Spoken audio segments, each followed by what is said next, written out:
Sejam bem-vindos a mais um PGCast.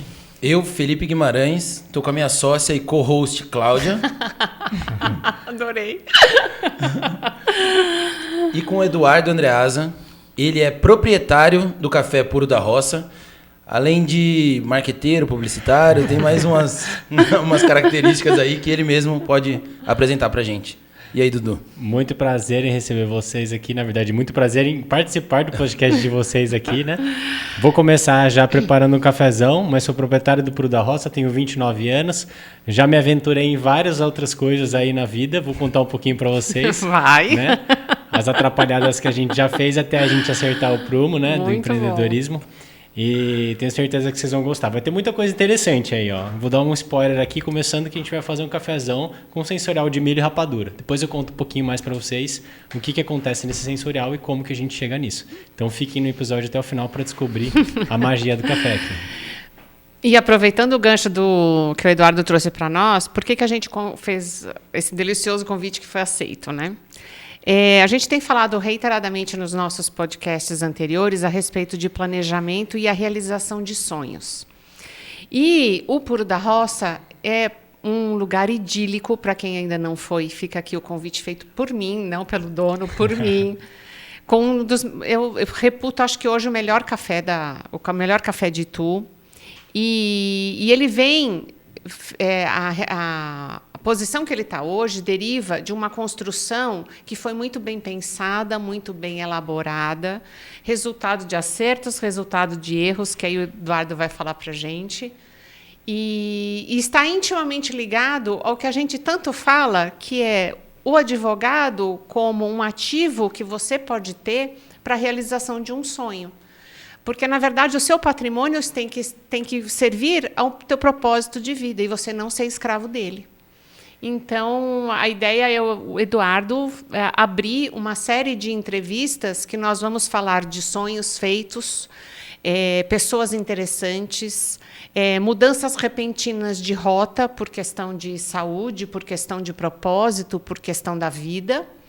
E ver como que o planejamento, o patrimônio ou a experiência levou essas pessoas a esses lugares. E o Eduardo hoje vai fazer a delícia de ser o primeiro entrevistado. A gente está muito contente de ter você aqui. Bom demais, muito bom.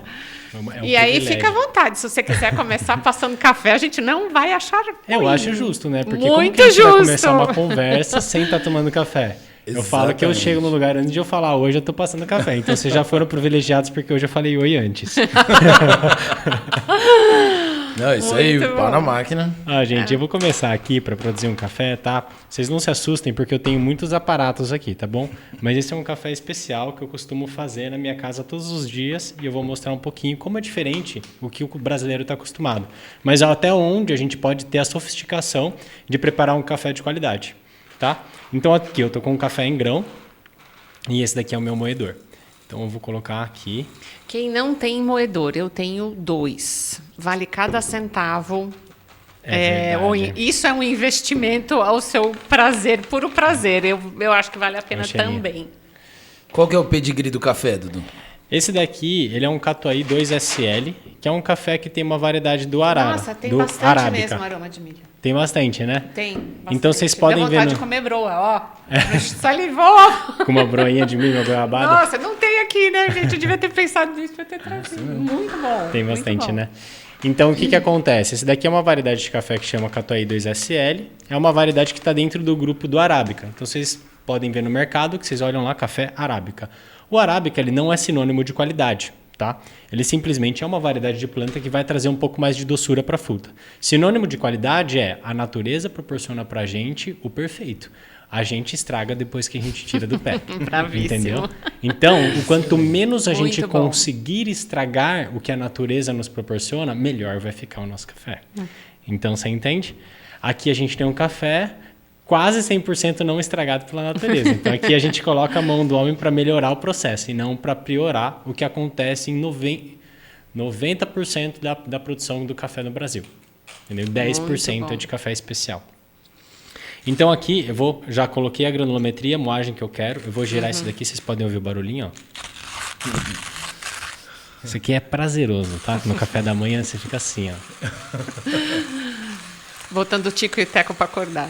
Exatamente. Muito bom. Isso daqui é uma rotina matinal, que muitas pessoas agora estão se adequando a fazer, e eu falo que hoje o café especial no Brasil, ele está tomando o segmento também da cerveja especial, que veio para o Brasil. Então, as crafts aí que vieram, as cervejas artesanais, onde mudou o paladar do brasileiro, Sim. a mesma coisa está acontecendo com o café. Né? Verdade. E assim, entrando já um pouco no assunto principal, como que era no começo quando você iniciou suas vendas de café especial para trabalhar com um nicho tão específico como Itu? Porque apesar de estar próximo de algumas cidades grandes, ainda tem bem aquela cultura do interior e até pouco tempo atrás não era muito divulgado isso, muito compreendido. Eu fui a primeira cafeteria aqui na cidade de Itu a trabalhar com café especial e eu senti uma grande dificuldade a inserir esse novo paladar. No começo as pessoas falavam que o café era um pouco mais fraco. No começo as pessoas colocavam açúcar. Eu até tenho uma brincadeira, gente, que eu nem sei se eu posso falar isso aqui, mas eu vou falar. A gente pode editar depois, manda abraço. Não, mas acho que não vai precisar não, vamos ver. Eu no começo, eu tinha a ideia de colocar... Muita coisa muda na nossa trajetória, né? Quando a gente está empreendendo, a gente imagina uma coisa. Depois a realidade é totalmente diferente quando a gente entra para o jogo de batalha. Só que a gente tem que ter o poder de flexibilizar a partir disso. Quando eu comecei no Puro da Roça, eu queria colocar jogo americano na mesa, porque eu achava muito bonito. Depois eu vi que não era nem um pouco útil. Você vê que restaurante que você vai hoje que tem jogo americano? Tem que ser um restaurante muito sofisticado. A cafeteria, como tem um giro muito rápido, não dá pra gente ter jogo americano. Mas no começo eu ponho o jogo americano. O que acontecia? As pessoas colocavam o açúcar no café, mas elas sabiam que a gente não gostava. Porque a gente falava que o café especial já tinha a própria doçura, tinha o próprio aroma, tinha a própria acidez. E o açúcar, ele mata a acidez. Sim. Entendeu? Sim. Então a gente explicava para a pessoa e saía da mesa. Tipo, aí a pessoa ia lá, abria o açúcar disfarçadamente, colocava no café e ela pegava o açúcar e colocava embaixo do jogo americano. No final do dia, tava cheio eu de tirava os saquinhos. americanos, eu falava: ai, esses meus clientes, eu não acredito, eu vou matar um na hora que eu ver. Não acredito. Acontecia, no começo acontecia muito. E você vê que é engraçado, que é uma questão de hábito. Porque hoje, eu já vou lá no Puro da Roça, eu começo a observar os clientes tomando café e o pessoal já está batendo papo. Nossa, cafezão, não sei o quê, sensorial do quê, que diferença que tem. O cara já toma o café sem açúcar, não precisa mais adoçar. Já compra o pacote, leva para casa. Tem uns que ainda levam moído, que a gente moe na hora. Tem outros que já tem moedor em casa. Tem outros que fazem que nem eu comecei, se aventura, começa moendo no liquidificador para ver como é que é. O importante é você ter a experiência de abrir e sentir o aroma do cafezinho moído Porque na hora. é outra história. É outra história. É outra história. Aqui, ó. E é engraçado, a gente sempre liga, pelo menos eu tenho um vínculo direto de café e prosa. Tanto que tem até um outro café aqui em Itu que chama Café e Prosa. Tem mesmo. E para mim, o bater papo usando o líquido como desculpa, porque eu falo que é uma desculpa, né? É sinônimo de muito papo bom que eu já levei na vida. Mas você sabe e o motivo da tatuagem, inclusive, é exatamente por esse. Mas você sabe que na Itália, onde começou o café, inclusive eu estava lendo essa parte, que é uma parte do livro do Starbucks, que eu li a história, né? Porque, apesar de não concordar com algumas coisas que o Starbucks fez na sua trajetória, como utilizar a Dark Roasters, né, que é a torra escura, eles gostam de um café mais forte, né, e a gente é contra isso por conta de alguns princípios que a gente desenvolve no café especial aqui no Brasil. Mas eu acho a história dele muito brilhante. A história de empreendedorismo do Starbucks é maravilhosa. Não tenha então, dúvida. Assim, tenho que, né, apreciar isso. Então, eu estudando o livro deles, eles falavam que na Itália o café ele começou a ser muito frequentado por conta desse fator social, onde as pessoas se encontravam para discutir ideias. Então, era isso. O café ele virava, ele era o meio, né? Ele era o meio. E não o fim. E não o fim. Então, as pessoas não iam para tomar café, as pessoas iam para conversar e discutir ideias novas na Itália, lá no começo, onde desenvolveu as máquinas de café expresso na italiana.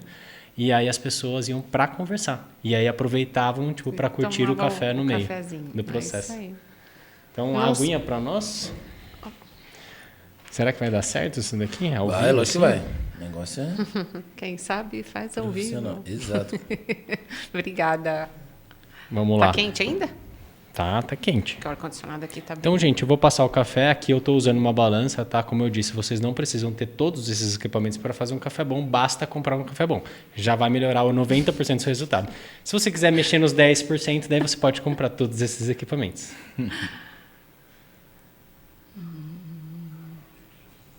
Aquele minuto de silêncio.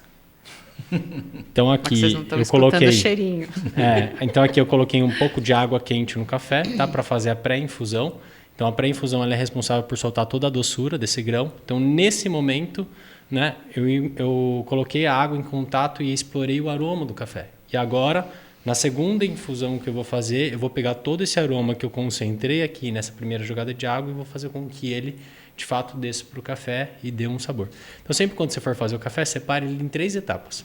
Pré-infusão, primeiro ataque e o segundo ataque. Normalmente a gente joga a água tudo direto. Isso é um erro que a gente faz. Que a gente deixa o café sem um sensorial que a gente gosta. Eu acho que a gente vai precisar gravar 2 podcasts. Eu já lembrei de uma lista de coisas que eu quero perguntar que não está relacionado ao assunto. A gente vai criar um projeto Só? junto. Já cria um projeto junto. E isso tudo que você sabe aí de café e tudo mais, vem com a experiência, mas vem também que você se interessou muito mais do que o comum pelo tema. Eu E acho de onde surgiu esse interesse? Aí eu vou precisar contar um pouquinho da história. Manda do Puro da brasa. Roça. A Estamos história é aqui sua. pra isso. A história é sua. Eu me formei em propaganda e marketing, né? Entrei na faculdade um pouco mais tarde, porque me arrisquei aí 1 ano em economia, me arrisquei alguns meses em administração, não sabia o que eu queria fazer, aquela coisa, né? Jovem indeciso, né? E aí comecei a trabalhar na área de marketing numa empresa de formatura. Acabei gostando da área, já trabalhando, então foi algo que eu fiz processo contrário. Trabalhei primeiro, gostei, Gostou, foi depois fazer eu fui a fazer teoria. o curso. Então, acho que isso foi bem legal. Só terminar o processo aqui. Aí. E aí, eu fazendo a parte de marketing, né? Gostei. E aí, comecei a fazer desenvolvimento de identidade visual. Comecei a trabalhar com captação de imagem. Estou fazendo assim, né? Olhando para eles. A gente já foi cliente dele. Participamos da jornada da esteira de produtos. Eu acho que desde a essa gente época. acho que isso que é legal também de vocês terem convidado eu para participar do podcast de vocês, é que Tem história. a gente participou, né? Eu participei do começo E de a vocês gente- e vocês aí. participaram do começo do Puro da Roça. Então, isso é muito Exatamente. gratificante, Isso é muito né? bom. É bom demais. A gente sabe, né? As lutas, as batalhas, os chumbos que aconteceram É isso trocados. aí. Então, assim, fazia captação de imagem, trabalhei com captação de drone. Então, eu levantava o drone para fazer filmagem de empreendimentos em Campinas, em São Paulo. Então, fazia essas filmagens, fazia eventos, festas, todo cobrindo com as imagens mesmo, fazendo captação de audiovisual para escolas. E eu estava nesse mundo do marketing. Eu adoro a tecnologia, mas eu sempre tive paixão pela roça. Porque aos 3 anos de idade, eu comecei a tocar viola caipira. Esquecemos de pedir pra você trazer viola, não acredito! Eu ainda não escutei você tocar viola! Vai ficar pro segundo episódio. Vai ter que gravar outro. Vai ter que gravar tá, outro. mais um, check. Puxa vida, não me conformo. E aí, aos 13 anos de idade, eu tive a viola caipira, né? E a viola caipira fez parte da minha vida muito forte, porque aos 15 anos eu comecei a fazer abertura com o hino nacional na viola, nos rodeios de Itu, Itu. Acontece. Um paninho.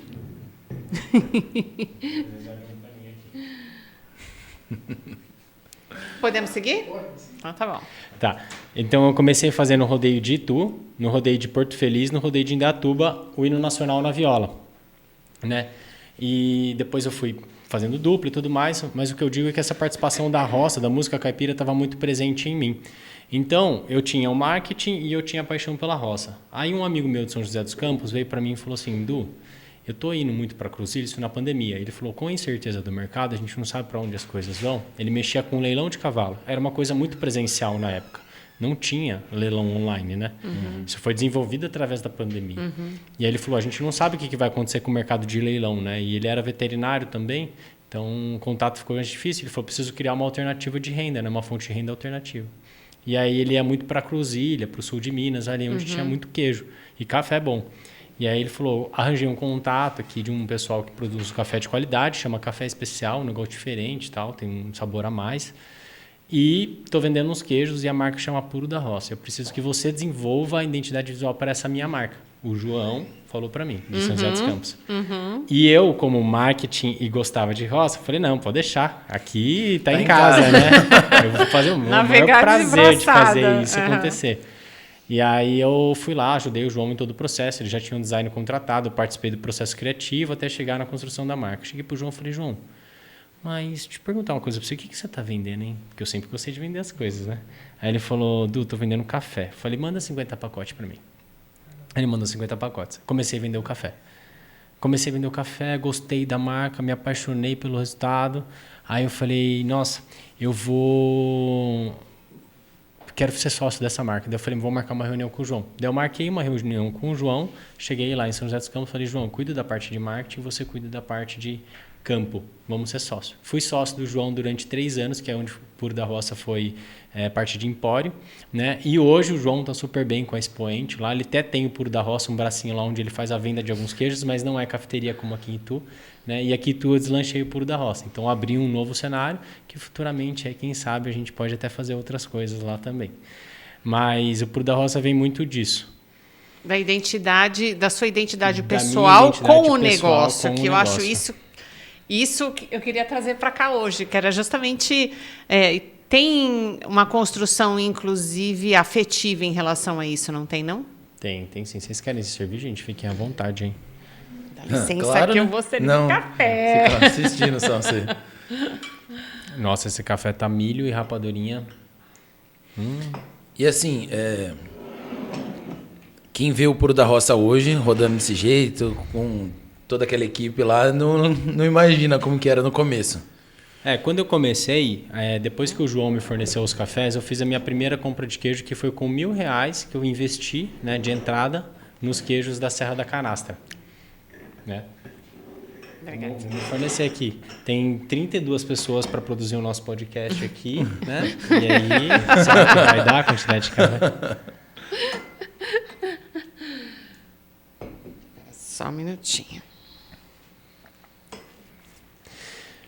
Então foi isso que aconteceu, né? Eu fiz um investimento de R$1.000 no começo, que é um investimento que hoje é extremamente baixo, né? Sempre foi extremamente baixo, para você ver que um negócio ele não precisa começar com um aporte muito alto. Né? Às vezes a gente fica com dificuldade de empreender porque a gente imagina o mundo perfeito, né? Então, tipo, para eu empreender no mundo do café, nossa, eu vou ter que comprar isso, eu vou ter que fazer aquilo, eu vou ter que fazer isso. E a gente, na verdade, está colocando empecilhos na nossa trajetória. Então, eu fiz muito pelo contrário. Eu falei, não, deixa eu começar pequeno, porque eu acho que esse processo vai fazer parte do meu alicerce, né? Da minha base, né? Que hoje a gente fala, a advocacia também acaba sendo uma base, né, fundamental para qualquer tipo de negócio, né? O alicerce.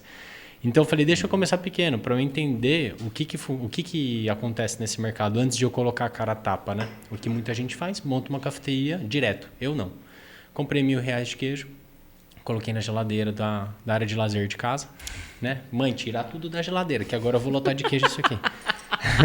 Que bárbaro. E aí, a partir disso, eu comecei a fazer as vendas 4 horas da tarde, todo dia, através de delivery. Então, eu chamava os meus amigos, né? Os meus conhecidos, que vocês são eles, né? No caso.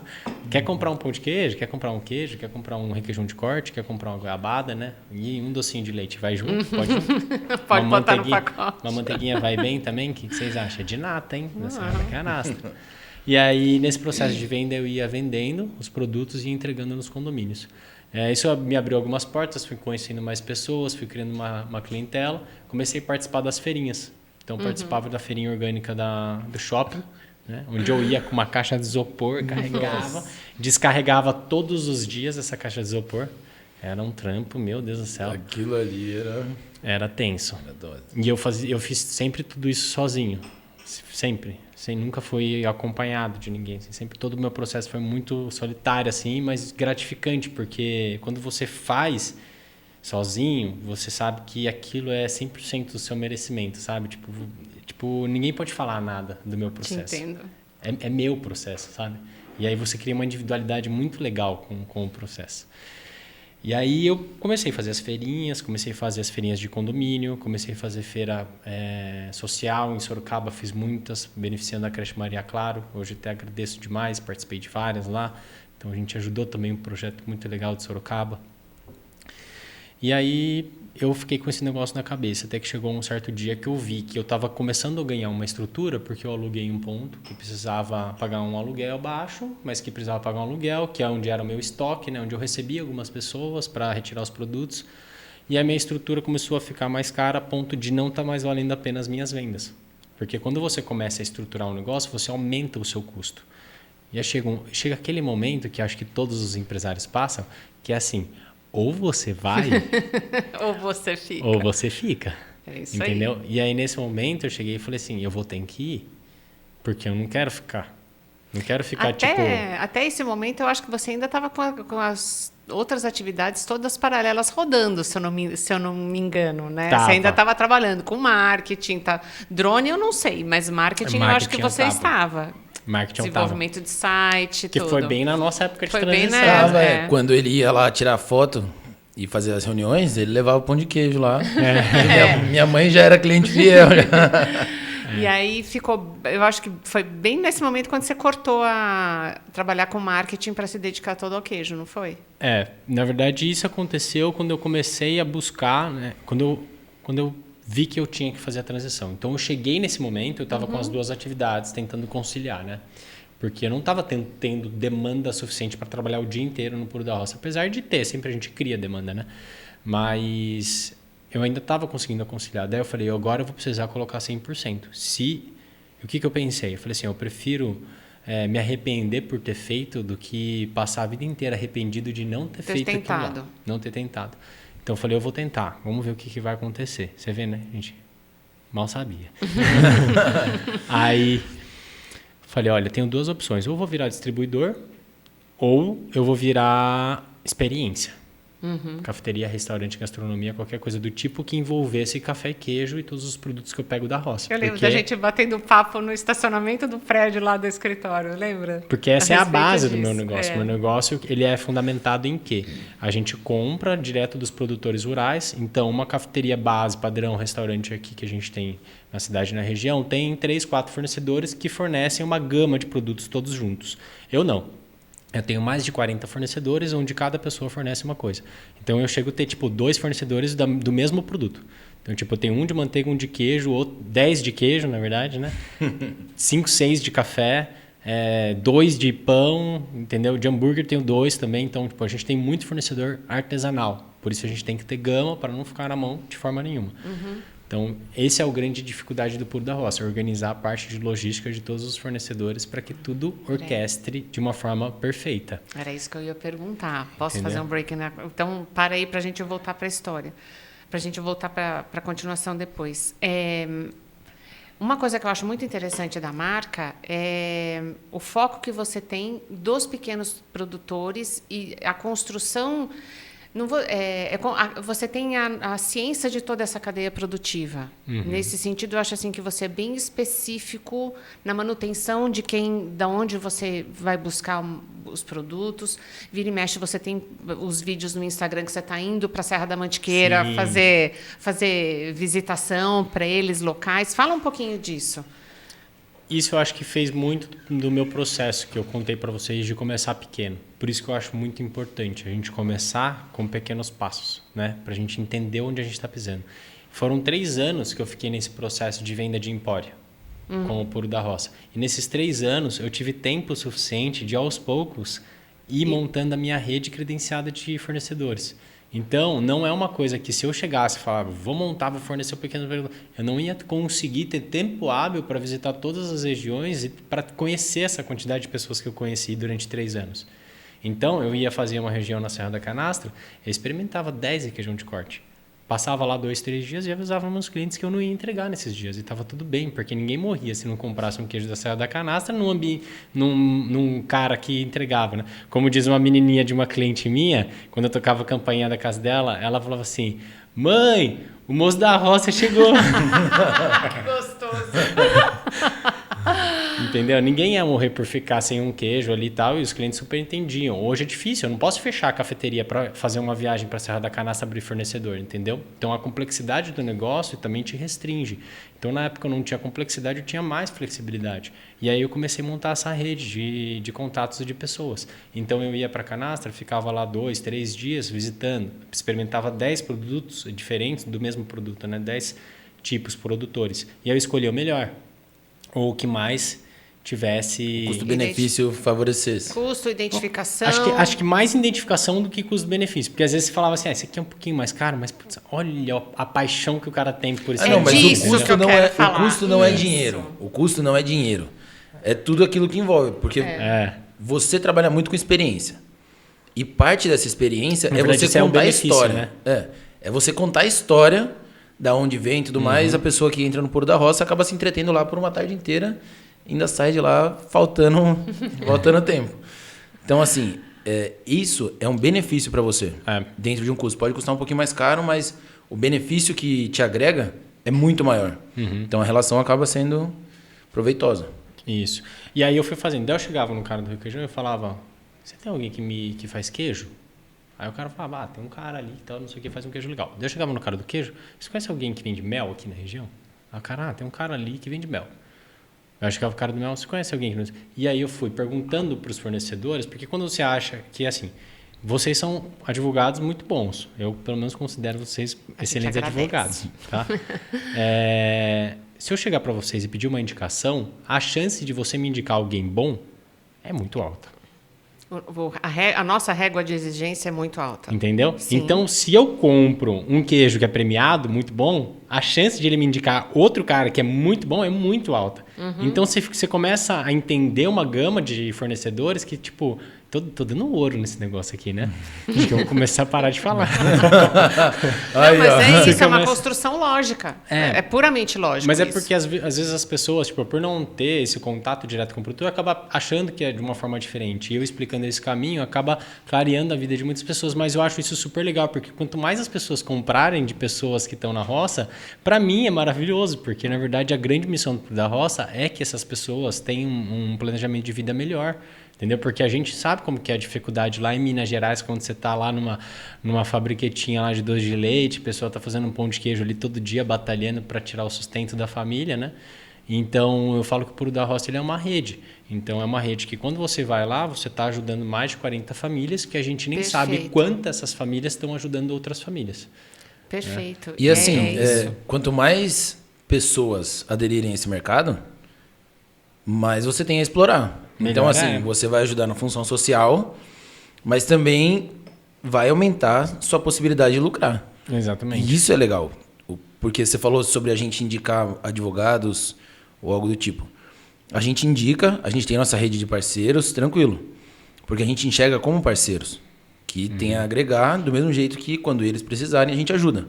Tem muita gente que enxerga só como concorrência e quer tudo para si, no fim não faz bem nem um pedaço e tem uma ideia muito distorcida. É limitante, né? Esse pensamento. E aí eu falo, as pessoas hoje vão no Puro da Roça e para tirar como referência, tipo, coisa que eu fiz quando estava montando minha cafeteria com outras. E aí quando eu vejo que isso acontece, tipo, tá aqui esse editor, não, na verdade eu vou montar uma cafeteria em Boituva e eu vim aqui conhecer. Eu falo, poxa, que demais. Daí eu sento com a pessoa e falo, o que você precisar de ajuda nesse processo, você pode contar com a gente do Puro da Roça.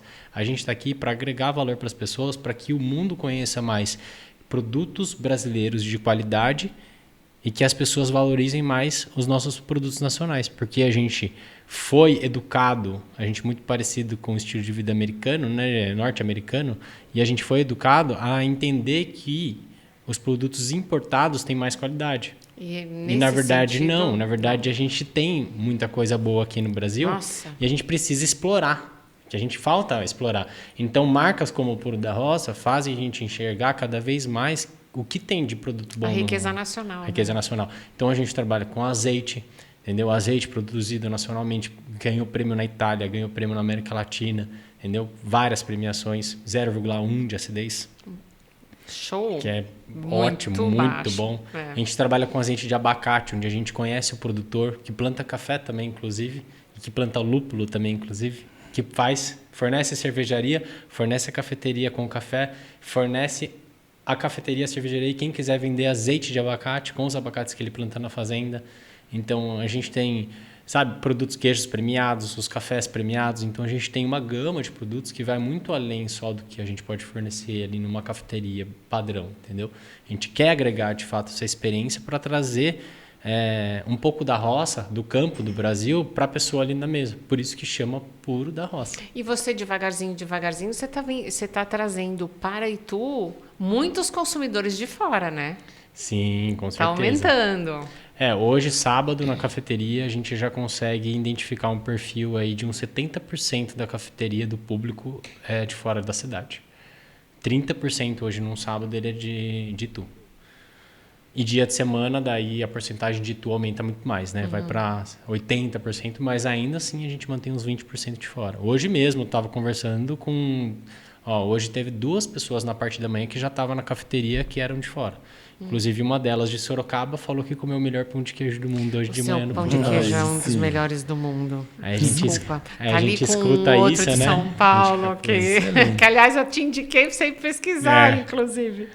Muito bom. O seu pão de queijo com a fatia de queijo no meio. É sensacional. É um suplício. Muito bom. Mas nem tudo é fácil. Nem tudo é tranquilo assim. Mar de rosas, né? E você já teve a iniciativa de abrir uma segunda operação e você fechou ela. Sim. Como foi a tomada de decisão para você abrir mão dessa segunda unidade e voltar a concentrar força só para o Puro da Roça? Como tá? O que você levou em consideração? Qual foi a decisão? Se você Conta puder aí. falar, se você ficar constrangido, Não, a gente sem muda. nomes, sem nada, mas assim, é mais a parte do empresário. Sim. Como foi lidar com a equipe? A minha experiência em relação a isso, porque eu acho que é muito importante. Hoje a gente não pode só incentivar as pessoas a abrir, mas também elas tomarem as melhores decisões, se a melhor decisão for fechar. Sim, né? sim. Inclusive eu li uma reportagem ontem sobre as livrarias que estão em expansão e uma delas fala exatamente, a gente tem pelo plano de negócio, a gente tem tantos meses abrindo aquele ponto para saber se vai virar ou não. E se não for virar, como é que chama? A total resolução de que fecha para o negócio continuar. E está tudo bem, está tudo certo. É bem isso mesmo. É que isso aí mexe muito com o ego. E quando Um bom o empresário tem que deixar um pouco o ego de lado. E quando o ego fala mais alto do que a razão... Aí o negócio vai pro beleléu. Exato. Então, por isso que é importante ver alguém que teve isso, sentiu isso na pele e seguiu a vida. Tá benzão. Então, o que acontece? Quando eu abri a minha segunda unidade, eu fiquei extremamente empolgado para que fosse uma proposta diferente. E, na verdade, eu vi que a proposta do Puro da Roça ela não precisaria ser diferente. Ela precisaria ser igual, porque ela já tinha se concretizado como um modelo que dava certo. Então, eu fui abrir dentro de uma fazenda, né, com uma proposta que sai um pouco do meu natural e me desafiar em um novo segmento, né? Então, eu encontrei diversas dificuldades. Por N motivos, eu não consegui justificar uma lucratividade que fosse ideal para mim e que valesse a pena, né, o meu esforço. Porque eu trabalhava de final de semana, era distante, eu tinha que levar os funcionários para lá e tudo mais. E aí não estava valendo a pena para mim. Então, tomada essa decisão de você fechar, às vezes pode ser mais libertador do mundo para que você consiga incentivar as outras operações que estão realmente necessitando da sua atenção. E hoje a gente tem uma dificuldade, né? Por isso que a gente fala, a gente se apega com tanta força que a gente não consegue encerrar os ciclos. E, na verdade, às vezes é muito mais importante você saber encerrar um ciclo do que começar um ciclo novo. Então, a gente fica numa cadeia constante de começar novos ciclos. E, na verdade, a gente precisa começar a aprender a encerrar os ciclos que estão fazendo mal para a gente. Perfeito. Entendeu? Isso vale para a vida. Essa foi filosófica. Não, e assim, a gente tá com alguns episódios já falando sobre exatamente isso. A pessoa tem que ter um planejamento, tem que ter uma estrutura. E falar não ou falar chega faz parte desse planejamento. Faz parte. Se você não sabe, tem que aprender. Então, assim, é legal ver como você fez, porque a gente sabe também que você tem uma equipe bastante engajada. E, assim, às vezes se você falar não para a equipe ou falar, vai mudar tudo, a pessoa pode ficar meio Desmotiva, perdida, né? pode Às ficar, vezes também. pode ficar sem saber como agir. E aí entra E sem confiar. entra um ponto de gestão, né? Gestão de time. E aí é Sim. transparência. Então, porque eu conversei antes de abrir a segunda unidade com a minha equipe, dizendo que eu acreditava com aquele projeto. E aí, na hora que eu encerro esse projeto, o que eu tenho que fazer? Você tem que dar satisfação para a equipe. Eu tenho que voltar para trás, dar um passo para trás, sentar com a minha equipe de novo e falar, gente, obrigado, a gente tentou, a gente foi para cima. Infelizmente não deu certo porque não atendeu essas expectativas nossas do Puro da Roça. Mas agora eu entendi o motivo disso. A gente aprendeu todos juntos com isso, a gente passou, a gente evoluiu, a gente cresceu, teve experiência e eu acho que o aprendizado ficou para todo mundo que participou desse projeto. Então agora a gente vai pegar toda essa construção e a gente vai incentivar mais esforço nesse projeto e já coloca alguns planos futuros para a pessoa não ficar desamparada, né? Então eu acho que você organizar um time para que ele sempre esteja engajado é sempre você mostrar para onde você está andando. Porque às vezes o empresário ele enxerga, porque ele está dentro do negócio e também está vendo um pouco de fora. Então ele sabe para onde ele quer ir, porque o sonho é dele. Só que para os seus funcionários ou seus colaboradores, né, comprar o seu sonho, eles precisam entender aonde você está pensando. E se você não tem esse diálogo com eles, você não consegue transferir o seu sonho para que eles comprem o seu sonho também e que passe a ser o sonho deles. Então, esse momento de fechada é muito difícil, porque às vezes você pode ter uma quebra de expectativa e ter uma decepção e falar assim, tipo, o cara não é tão bom assim, ou tipo, o cara fala que vai fazer e não fez. Tipo, o que aconteceu, entendeu? Será que foi culpa dele ou será que foi ele que fez errado, entendeu?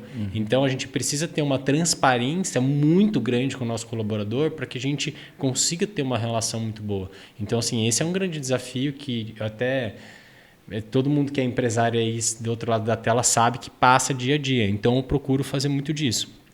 Ter conversas pontuais, falar muito sobre o que é o meu sonho, aonde que a gente vai chegar, o que a gente pretende fazer, realizar boa parte das coisas que a gente faz, porque eu sinto que muitos colaboradores sentem falta de ouvir as promessas, mas não ver as realizações acontecendo. Então, você precisa dar pequenos passos mostrando que você está no caminho daquela realização. Entendeu? Para também não deixar a corda muito frouxa. Então, assim, são técnicas de gestão que a gente vai aprendendo durante o tempo, fazendo um curso ali, fazendo um curso aqui, né? E que a gente vai aplicando no nosso negócio. Então, acho que isso é super interessante. Mas essa experiência aí de eu ter fechado e abrir em 2 meses um negócio, tipo, gigante, maior até do que a minha primeira unidade, né? Eu faturei 1,5, quase 2, dependendo do mês, trabalhando só 2 dias na semana. Então, tipo, eu estava com o dobro quase do faturamento da minha primeira unidade, trabalhando metade. Então, tipo, era extremamente significativo, né? Então, imagina eu abrir um negócio desse e fechar em 2 meses, o quanto de turbulência que isso gera na vida, né? Na cabeça, tá? A pressão de fora, não sei o quê, e família junto, e os amigos você não vê mais, e aquela loucura.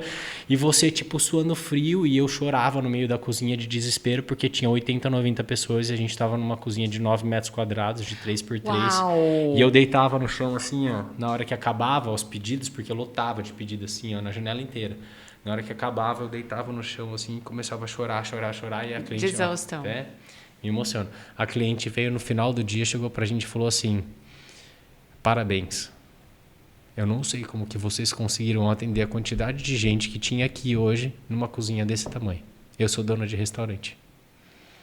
Puta, Aí eu me arrepiei Edu, assim, comecei a chorar, me emocionei pra caramba, falei tipo, putz, tipo, olha isso, sabe? É muito foda. E aí a gente passa por isso, a gente fala, não tem outra coisa que me satisfaça mais. E por isso que é teu negócio, sabe? E aí por isso que você tipo entrega a vida no negócio, por isso que você faz por tipo paixão, com vontade, e que as pequenas coisas nunca vão tipo deixar que você atrapalhe o seu caminho. Porque essa vontade que vem de dentro é muito maior, entendeu? Ela passa por cima de tudo. Então você acaba criando energia para isso. Mas esse dia, assim, quebrou minhas pernas. Assim, eu chorava de soluçar no meio da cozinha na hora que acabou o expediente. Imagino. E aí ela fez todo mundo sair da cozinha, ela veio, me deu um abraço, ela falou, não fica assim, não fica mal, vocês tipo, foram muito bem, você está passando por uma evolução que tipo, não tem preço. Então, independente do seu processo, continua, porque vocês estão fazendo um trabalho lindo. E ela falou, eu quero tirar uma foto com todos vocês da equipe. Daí, tipo, ela pegou, abraçou todo mundo, assim, e a gente tirou uma foto no final. Essa foto tá com ela. Que da hora. Eu nunca mais vi.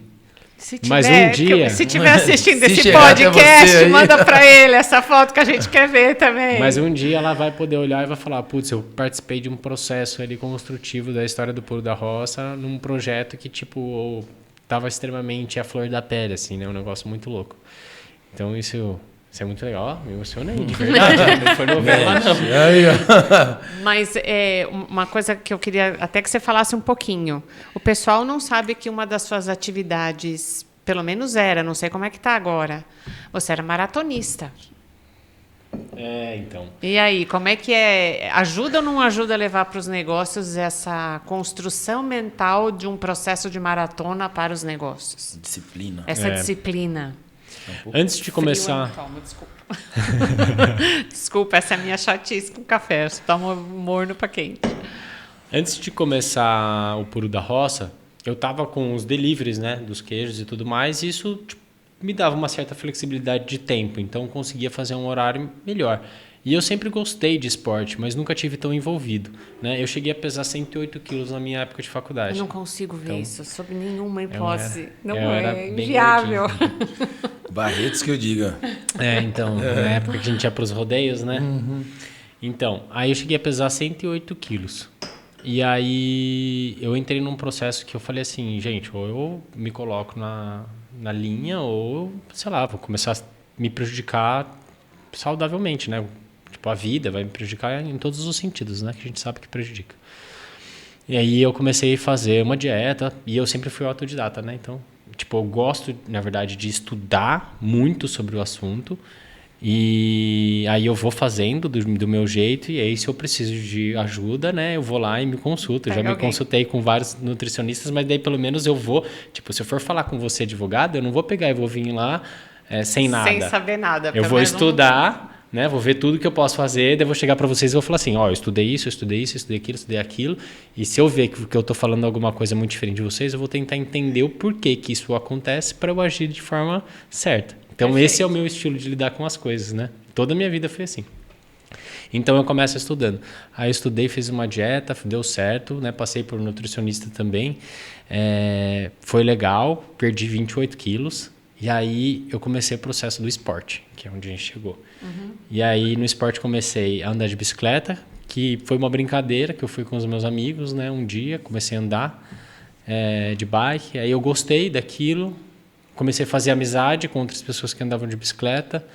Essas pessoas que andavam de bicicleta já estavam num nível que gostava mais de tipo fazer tempo e de correr, de usar mais o esporte amador mesmo, um atleta mais amador assim, que se desafiava um pouco mais, e isso começou a aparecer em mim. Aí eu comecei a gostar de correr, né? Já tinha tido algumas experiências de corrida antes.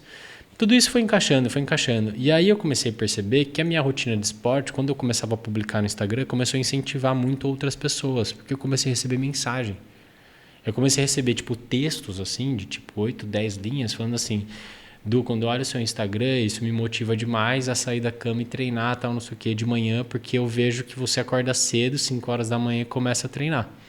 E eu acordava 5 horas da manhã, né, pra treinar. Hoje você sabe um pouco o que é isso, né? Você tá passando por essa experiência agora. E eu acho que é extremamente importante isso. E daí eu falei, eu tô mudando a vida das pessoas. Mesmo que seja pouca gente, tipo, que me siga ali no Instagram pessoal, tipo, tá acontecendo. Tô recebendo mensagem, não é só de uma pessoa. Recebi de 3, 4, 5, 6 e começou mais, cada vez mais. E aí comecei a me incentivar. E aí eu comecei a andar de bike, comecei a correr e comecei a nadar. Daí eu fui pro triatlo. Isso. Né? E aí eu fiz algumas provas de triatlo, eu sou péssimo na natação. Isso eu não sabia. Gente, você imagina, eu fui fazer minha prova de triatlo, eu fiz um olímpico em Paulínia, me colocaram no meio de um lago para nadar 1.500 metros.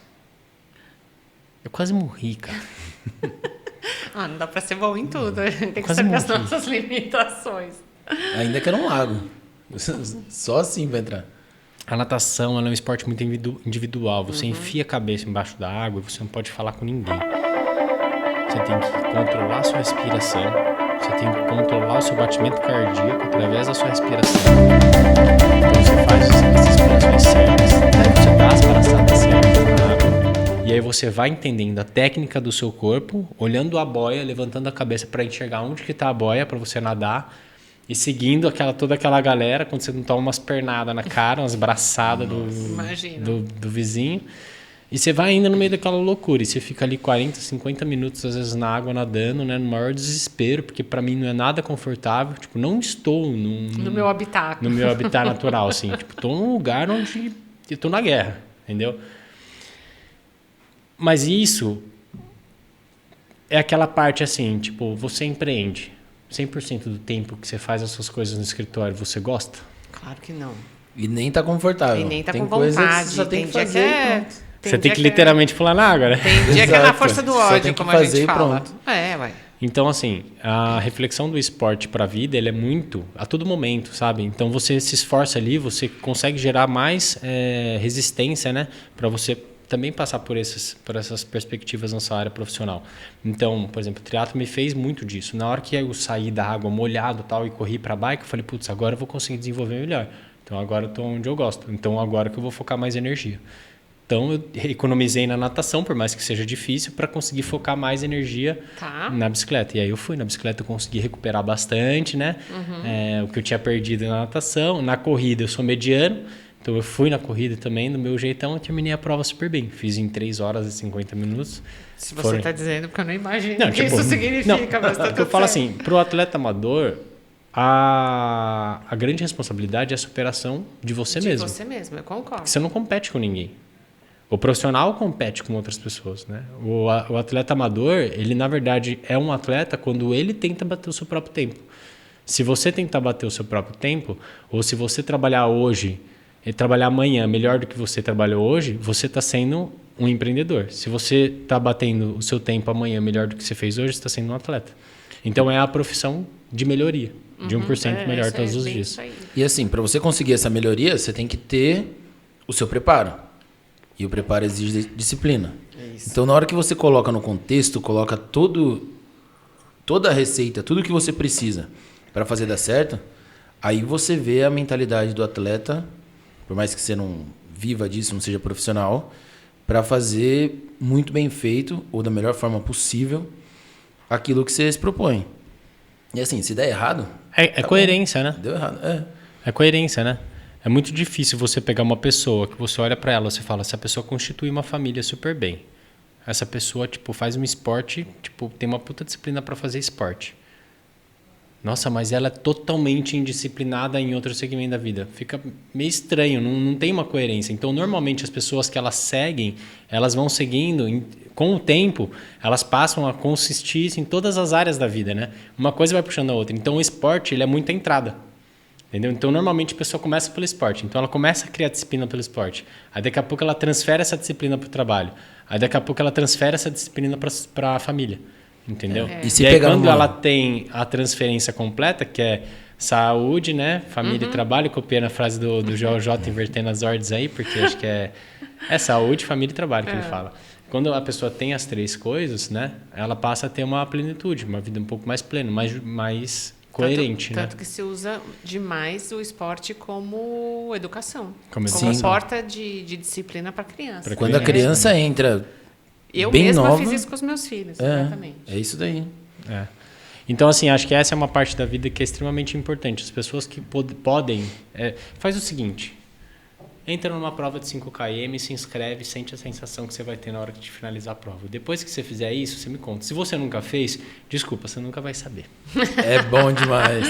No começo do ano eu participei de uma prova. Você pode ir andando. Você pode ir andando. Mas andando eu vou de boas. Não, mas você eu tentei correr. Vai, dá uma andadinha, dá uma trotadinha, dá uma andadinha, dá uma trotadinha. Mas se você souber que na hora que você fez o melhor, acaba e recebe a medalha, e aí você vai lá e você, tipo... No final você vai lá com a galera, lá, come uma banana ali com a galera, tal, come um bolinho. E enquanto você tá fazendo a energia vai fazer você se superar. Porque assim, uma coisa é correr na esteira, a outra é correr sozinho. Mas no dia da prova, parece que tudo fica propício para te levar para frente. Aí você fala assim, o dinheiro não é importante para o empreendedor. Na verdade, o dinheiro, ele é a medalha que o corredor ganha no final da prova. Perfeito, a consequência ali só.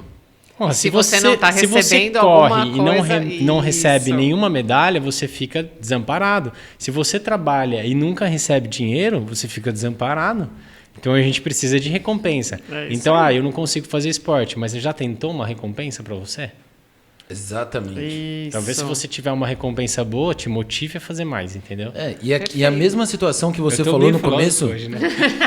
e a mesma situação que você falou do queijo, que você começou com R$1.000 e foi progredindo. Vai progredindo. Tem gente que fala assim, só vou correr quando tiver o tênis de R$1.000, R$1.500 o tênis. Não é assim Quem que quer funciona. faz descalço. Tem uma galera que faz descalço, isso daí me... Quem quer faz. Essa é uma boa métrica, não fica esperando acontecer. É verdade. Gente, isso é muito legal. Então, assim, essa parte da minha vida, do esporte, fez muito eu ter a resistência que eu tive que ter para começar um negócio novo. Então, assim, você vai precisar de momentos, assim, eu contei aqui para vocês momentos que eu chorei no meio da cozinha, mas eu tive momentos lá atrás também, onde eu comprei, sei lá, R$600 de queijo, que para mim Era muita era grana. muita coisa, tipo, era, sei lá, mais de 50% de tudo que eu tinha no meu estoque, mas porque era um queijo muito bom. Só que esse queijo chegou para mim e de noite a minha geladeira ela parou de funcionar. E aí era um camembert, esse queijo, do Christophe Zeyde, um francês que mora na Natividade da Serra, onde ele tem um queijo de camembert, que é cremoso por dentro, em formato de coração, lindo o queijo. E eu comprei dele porque vendia tudo, era muito bom. Eu perdi todos esses R$600 de queijo. Eu falei, eu vou fechar. Amanhã eu falei, eu vou fechar. Eu vou fechar. E aí eu falava... Aí no outro dia você acorda motivada, né? Você sempre se desmotiva. Eu vou fechar, eu tenho certeza. Aí o botão vermelho aparece aqui na frente e você fala, eu vou apertar o botão vermelho. Eu vou apertar o botão vermelho. Quem nunca? Aí- Nossa, quem nunca? Aí chega alguém e fala, não, tira esse botão vermelho daqui, guarda ele lá embaixo, né? Respira. Amanhã começa de novo. E amanhã você começa de novo. Daí amanhã você acorda e você fala, não, cabeça no lugar. Você fala, agora eu vou fazer isso, vou fazer aquilo, vou fazer isso para consertar Plano o de que aconteceu. contingência. Entendeu? O que eu vou fazer para não errar de novo, né? Aí eu fui lá, coloquei um termômetro na minha geladeira, né? Comprei uma geladeira mais melhor, né? Porque Deixou de ser mão de vaca aí. às vezes gastar mais não significa Gastar errado. Normalmente, não é um Às custo, vezes é um gastar- investimento. isso, às normalmente vezes gastar mais te poupa de gastar mais ainda, né? Exato, Isso exato. é muito importante. A gente fala pra caramba nisso. Basicamente, muito bom. assim, o nosso trabalho preventivo tem que representar um exatamente investimento para o isso. cliente. Exatamente Porque isso. assim, ou ele vai enxergar como custo e não ver valor, independente do que a gente fizer, ou então a gente vai, aí sim, seu investimento, ele vai acreditar no que a gente está falando, a gente vai construir as coisas junto. Então, é exatamente isso. E aquelas pessoas que não acreditam no que a gente fala, no que a gente prega, correm o risco de realmente gastar muito mais É plano de saúde. quando dá errado. Exato. Seguro de carro. É plano de saúde, Seguro seguro de tudo carro. isso. Só que por que as pessoas hoje em dia elas fazem plano de saúde, fazem seguro de carro e muitas vezes elas ainda não fazem uma prevenção na parte de advocacia, por exemplo? Porque a gente precisa fazer isso que a gente está fazendo hoje. Divulgar precisa informação. A gente Divulgar precisa informação e fomentar. educar as pessoas para que elas comecem a colocar isso como uma necessidade de se manter seguro, né? Ter um pouco mais de segurança, um pouco mais de conforto, né? na saúde financeira da empresa, né? Porque vocês vão mexer com a saúde financeira, saúde saúde jurídica, saúde tudo. de pessoas. Mental. A nossa- Opa, a gente fala muito de A saúde nossa mental dificuldade, aqui, por a nossa incrível que dificuldade pareça. hoje. Só que com normalmente isso- a pessoa vai procurar isso depois que ela quebra a cara, né? Então a gente tenta fazer Mas- o movimento inverso Exatamente com a isso. educação. É Perfeito. exatamente isso. E o nosso mercado, esse caminho, é exatamente o que aconteceu com você, com o café especial, com os queijos. Não é da cultura do brasileiro. Não é? Não faz parte. Então você vai entrar numa correnteza totalmente diferente, porque o advogado hoje no Brasil é visto para resolver problema. Pronto. Agora você fala assim, pô, não, contrata ele aqui para prevenir o problema. Aí vai falar, tá. Eu nem sabia que advogado fazia isso. Aí o cara, aí na mentalidade... Mas na a pessoa pensa isso, gente. a maioria das exatamente, pessoas. exatamente. Sim, é por E na isso que- mentalidade por da isso- maioria, pô, vai lá, assina um contrato feito pelo advogado e tudo mais, e não dá problema nenhum, nunca mais precisa ver aquele documento lá e fala assim, pô, devia ter economizado. Se eu pegasse um modelo da internet, não ia ter, muita não ia gente ter fala isso. custado aquele valor e tudo mais. Então não enxerga valor. É. Não vê que essa tranquilidade exige um investimento. Porque assim, tudo bem, 99% das vezes você pode estar certo ali, fez negócio com pessoas corretas Idôneas, corretas, e tudo bem. isso. Agora, aquele 1% que você precisa realmente fazer valer o seu direito, precisa ter como provar, na hora que você não tiver, vai representar um custo de aqueles 99 mais um monte Pode levar que você vai ter que desembolsar. Pode levar a vida inteira do que construiu. E isso não é nada Exato. legal, não. E em se tratando de empreendimento e tudo mais... Vocês trouxeram o contrato, hein? A parte trabalhista e tributária normalmente é o que leva, o que leva embora. Mas é isso, a gente tem que educar o povo, educar para as coisas boas, café. Na sua área, na sua área, né? O Fê, ele é de parte médica aí, principalmente, né? Que você atua isso. Exato. E aí, assim, na sua área, eu acho que assim, o preventivo, ele é muito claro, né? Tipo, de você ver que, tipo, os escritórios devem, tipo, fazer isso. Quando você entende o processo, né? Depois, quando você não entende, não é claro, óbvio, porque daí você não entende. Mas depois que você entende, ele passa a ficar claro, porque, tipo, você fala, não, realmente, putz, um médico, ele investe tanto tempo na carreira dele, né? Que às vezes ele pode perder o certificado dele de ser médico e não atuar mais. E se ele não atua mais, acabou a carreira dele. Acabou. Entendeu? Tipo, então, acabou a carreira. E para muita gente, a única fonte de... E, tipo, 15 anos, o cara Exato. estudando, se matando a vida inteira, com uma faculdade, às vezes, muito cara, com todo o processo caro, né? Residência, tudo, material, que a pessoa investe demais para ter aquele retorno. Quando ela começa a ter, ela faz alguma coisa e ela é julgada por algo que, às vezes, ela nem está errada, mas porque ela não levou em consideração um processo. Tipo, ela não fez... Uma parte do processo, ela nem estava errada. Legal. E aí o paciente vai lá e taca o cara no BOzão lá. E aí o cara perde a profissão, perde o direito de exercer a profissão por conta que ele pulou uma etapa porque ele não estava sendo assistido, assessorado. Bem isso então, assim, mesmo. isso eu sei porque eu converso muito com vocês. Você já me explicou, por isso que eu estou dando essa aula de direito médico. É alguma pessoa que já tá presente, a cultura do Você pôr um médico aqui do meu lado e não segue o contrato assinado aqui, você pode me dizer. Aí o nosso comercial aí. Não, mas é exatamente. E assim, muito desse problema acontece também com a advocacia, acontece em todas as áreas. Isso que eu ia, porque a isso que eu ia faculdade não perguntar. ensina. Porque, tipo assim, eu converso muito, então eu sei, porque você já me falou um pouco dessas situações e já me expôs várias situações, né, sem citar nomes, obviamente, mas já falou várias situações que aconteceu e que as pessoas se prejudicam por não ter pensado de forma prévia.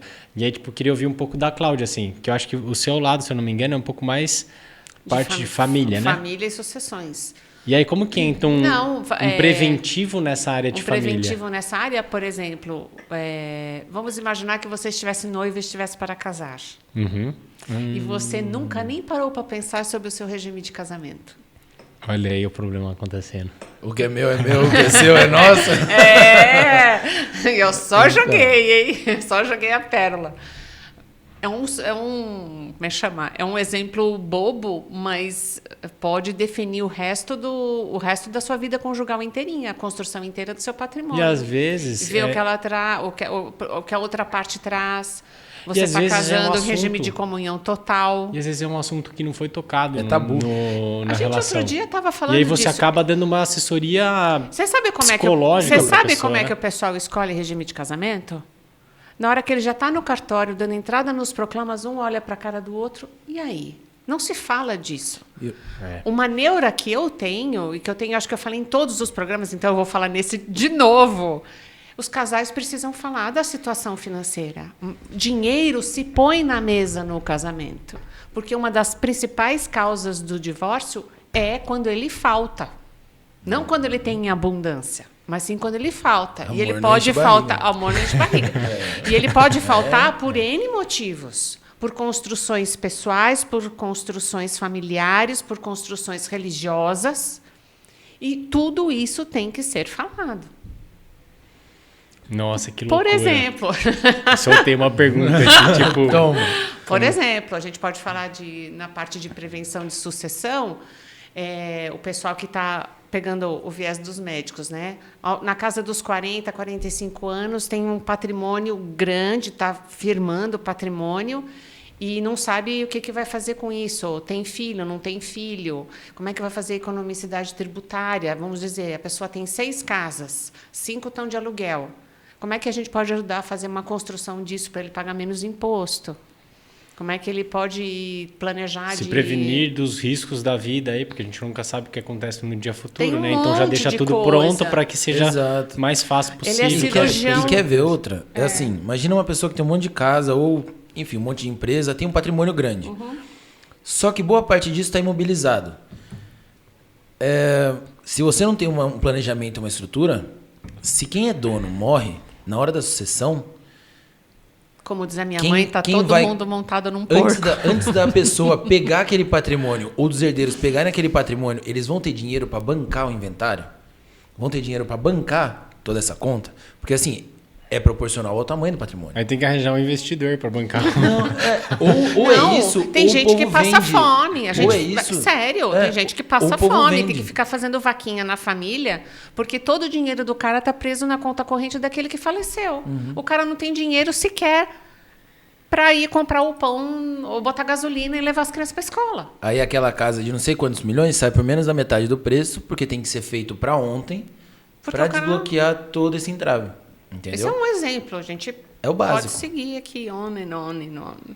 Mas Então, enfim. sim, direito de família tem preventivo. Pra caramba, mais do que Direito de imaginava. família. né? Exatamente. Gente, é com pesar que eu vou dizer para vocês que o nosso tempo acabou. Porque ficou um monte de coisa para perguntar pro Du, não falar e a gente não. E a viola? mas que legal. Até hoje, Eduardo, você não tocou viola para mim. Não me conformo. Não, é só marcar um churrasco que a gente toca. O próximo episódio vai ser com churrasco. Não, tô Querido, foi brincando. um A prazer gente tá aqui assim. inenarrável. Ah, que foi bom. muito, muito gostoso. Foi A legal, gente- foi um papo agradável, né? A gente curte a construção do seu negócio. Ele tem uma identidade muito própria. Você está fazendo o seu nome por puro merecimento. Saiba você. Pelo menos é esse o olhar que a gente tem. Idem para Exatamente. vocês. Muito obrigada. Deixa sua Também- mensagem aí, Pode- nesses segundos finais. Gente, agradeço aí, todo mundo que vai ver, né? Então espero que vocês tenham gostado desse primeiro episódio. Tenho certeza que eles vão fazer um excelente trabalho daqui do futuro. Só cheguei para abrir as portas, né? Então a gente já abre com os dois pés no peito, para a porta ficar bem aberta e não fechar mais. Se for preciso, a gente Se Deus até arranca a quiser. porta do lugar para não conseguir nem colocar de volta. Só fica os batentes. Gente, eu que agradeço. Espero ter conseguido contribuir um pouco na vida de vocês, né, com algumas experiências minhas. Vocês contribuíram demais, né? Não sabia que tinha tanto direito preventivo em relação familiar. Vou tomar muito cuidado com isso, Cláudia. Quando eu for casar, Tá você pode ter vendo? Olha, certeza que eu vou mais chamar um. você. Aí, ó, exato. E agradeço a todos. Espero poder ter contribuído também um pouquinho com o pessoal que está assistindo. Se vocês tiverem a oportunidade de conhecer o Puro da Roça, faço o meu convite. Rua Santa Cruz, 222, Rua do Mercadão, 3 quarteirões para baixo, facinho de chegar. E se vocês precisarem de alguma coisa, na verdade, se vocês não precisarem de alguma coisa, corram falar com ele. Porque tem muita coisa preventiva que você nem sabe que você precisa, igual eu não sabia. Isso aí, muito bom. E quem não é de Itu, venha para Itu, porque vale a pena a visita. Com Com certeza. com o Puro da Roça, inclusive. Então, É isso valeu. aí, muito Obrigadão. Muito obrigado.